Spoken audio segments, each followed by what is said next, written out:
I'm Ben Sheaffer, and I'm with my friend Dan. I can say that because we've been friends for a number of years, but there's a time when we weren't. And if I remember, Dan, you came in the yard. We had started building the flatback, the 239 FB, we call it. And I was actually building a boat for myself. I believe it was hull number 2. That's correct. And it was seafoam. Exactly. And then it was not quite done, and somehow you persuaded me to sell it to you. we went and we talked, and you were pretty motivated anyways, and so anyhow, you add to it. Yeah, so basically, Ben and I have known each other actually for about 23 years, and we came out, I think, like you said, hull number 2, and the flatback was perfect for the type of fishing I was doing. I was over in St. Joseph's,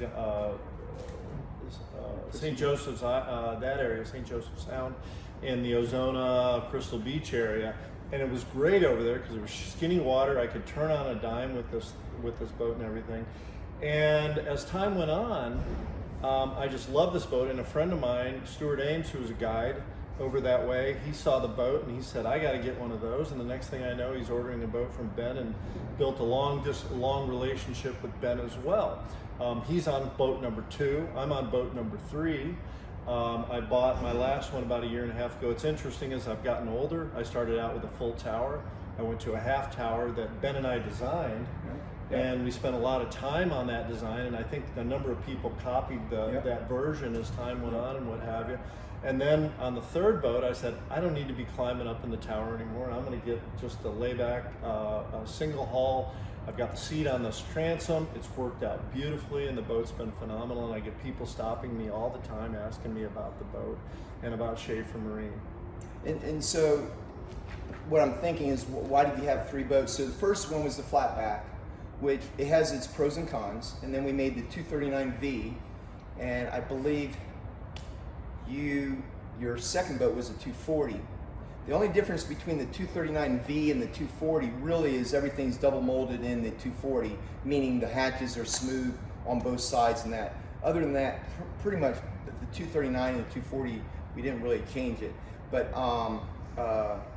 then you had a half tower. That's the tower that you and I worked each other with, and made it so it would work. We had the door flip up and that sort of thing. And then after you had that, then you built the boat without, and I call it the center console, for lack of better words, the boat without a T-top or tower.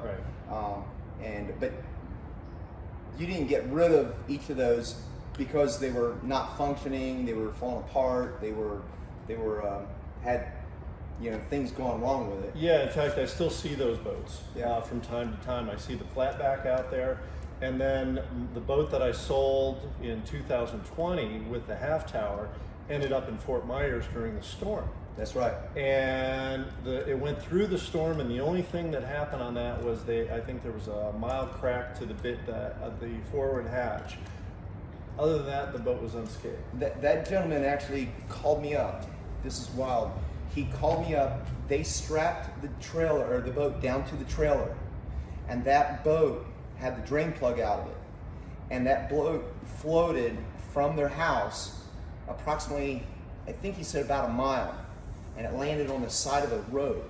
And he called me up right after the hurricane and said, what should he do and that sort of thing. And I told him what he needs to do, but he said, just with what you talked about, that boat floated with the trailer, with the drain plug out, about a mile away, and then landed perfectly sound on the side of the road. And I have pictures of it, and just that's the only damage that he had. It's amazing. But anyhow, and then Stuart, which is a good friend of yours, yes, and he's on his second Sheaffer, and actually he just retired.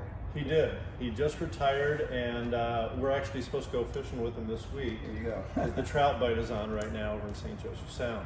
So we're going to head on over there probably later this week and get some time in with him. But yeah, but you're absolutely right. He retired, but he's going to keep that boat forever, as will I. Yeah. And so the service, you brought the boat in for servicing. You don't have a trailer, so we would at times go out and get it. Either you got a trailer from us, or we went and picked it up. But servicing, we took care of the boat. So the service has been the best ever. I mean, when I hear the stories from other people that have different boats and what have you, taking it in and not getting it back for weeks at a time. With Ben and Sheaffer Marine, I would call him ahead of time and a couple days out, and I'd say, hey, can I bring it in this day? He'd have it back to me in a week.